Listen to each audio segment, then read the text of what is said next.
අද මම ඔයාලට කියන්න යන්නේ ඩ්‍රැකියුලාගේ කතාව.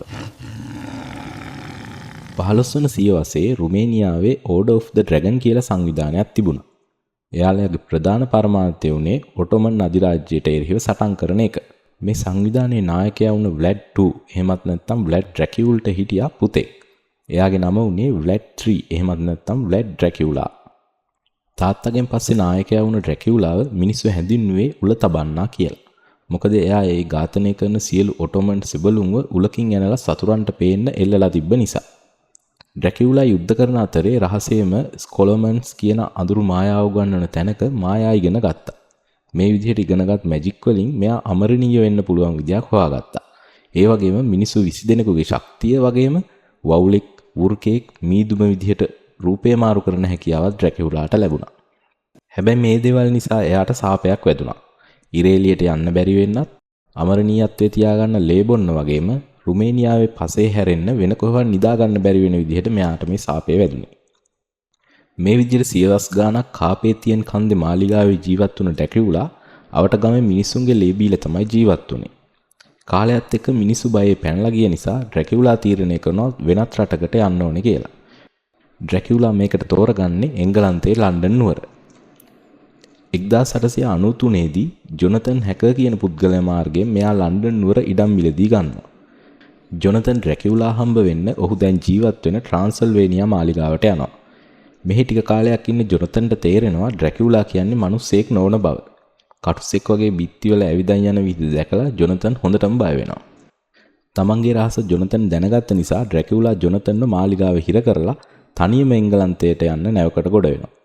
ගමන අතරතුර නැවේ සිටින පිරිස එක එක්කෙනා අතුරුදහන් වෙන්න පටන් ගන්නවා. කොච්චර උත්සාහ කරත් කිසිම කෙනෙකුට ඩ්‍රැකියුලාගෙන් බේරෙන්න හම්බ වෙන්නේ නැහැ. නැව එංගලන්තයේ වයිට්බී වෙරළට ගසාගෙන එනවා. නැවේ කපිතාන්ගේ මල සිරුර විතරක් සුක්කානමට ගැට ගහලා තිබිලා හම්බ වෙනවා. ඒ වගේම නැවේ ඉඳලා විශාල වෘකෙක් කැලේට පැනලා අතුරුදහන් වෙලා යනවා. මේ විදිහට එංගලන්තයට ආව ඩ්‍රැකියුලා ලූසි වෙස්ටෙන්රා කියන වංශාධිපති කාන්තාව වසඟයට ගන්නවා. ටිකෙන් ටික ලූසිගේ ලේවුරා බන් ඩ්‍රැකියුලා ලූසිව හෙමින් වැම්පයර් කෙනෙක් බවට පත් කරනවා. ලූසිගේ පවුලේ අයට මේ ලූසිගේ වෙනස් වීම තේරිලා එයාව පෙන්වනවා ප්‍රොෆෙසර් ඒබ්‍රහම් වෑන් හෙල්සින්ට්. ඒත් ඒ වෙනකොටත් පරක්කු වැඩි. ලූසිගේ ජීවිතේ නැති වෙලා එයා වැම්පයර් කෙනෙක් විදිහට ආයෙමත් නැගිටිනවා. මේ විදිහට ලූසි කාලයක් ගමේ ළමයින්ගේ ලේවුරා බීලා මුළු ගමම බියෙන් අවුලවනවා. එයාට නමක් වැටෙනවා බ්ලෆර් ලේඩි කියලා. ඒත් වෑන් හෙල්සින් පිරිසක් සමග එකතු වෙලා ලුසි නිදාගන්න මිනි පෙට්ටිය හොයාගෙන හදවතට උලකින් ඇනලා ලුසිගේ ආත්මය නිදහස් කරලා හරිනවා. මේ අතර ට්‍රාන්සල්වේනියා මාලිගාවේ හිර කරලා හිටපු ජොනතන් හැකර් මාලිගාවෙන් පැනලා කොහොම හරි එංගලන්තයට එනවා. එයාගේ බිරිඳ වෙන මීනා සහ තවත් පිරිසක් එකතු කරගත්ත හැකර් ආලෝකයේ කණ්ඩායම් නමින් කණ්ඩායමක් හදනවා. ඒ හදන්නේ ඩ්‍රැකියුලාව දඩයම් කරන්න. ලන්ඩන් වල ගෙවල් කිහිපයක්ම මිලට අරන් තිබ්බ ඩ්‍රැකියුලා ඒ ගෙවල් වල ට්‍රාන්සල්වේනියන් පස් වලින් පුරවපු මිනි පෙට්ටි පුරවලා තමයි තිබුණේ. මොකද එයාට කොහෙවත් දවල් කාලේ නිදා ගන්න බැරි නිසා. මේ පෙට්ටි හොයාගත්ත ආලෝකයේ කණ්ඩායම ඒ පෙට්ටි ශුද්ධ ජලයෙන් පිරිසිදු කරනවා. මේක දැනගත්ත ඩ්‍රැකියුලා දැනගන්නවා එයාව දඩයම් කරන්න පිරිසක් එන බව. දවසක් ඩ්‍රැකියුලා මීනව අල්ලගෙන එයාගේ වසඟයට ගන්නවා. තමන්ගේ ලේ බොන්න දීලා එයාව තමන්ගේ බිරිඳ කරගන්න ඩ්‍රැකියුලා කල්පනා කරනවා. ට්‍රාන්සල්වේනියන් පස්පිරව් මිනි පෙට්ටි විනාශ වුණ නිසා ඩ්‍රැකියුලාට සිද්ධ වෙනවා ආයෙත් රුමේනියාවට යන්න.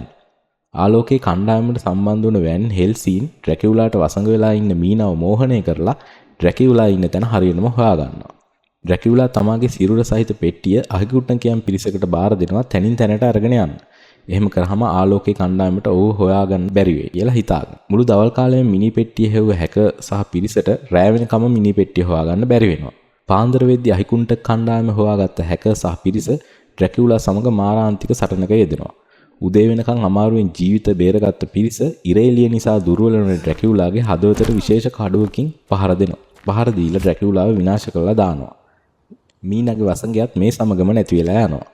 මෙන්න මේ විදිහට භයානක ඩ්‍රැකියුලාගේ ශාපය අවසන් වෙනවා.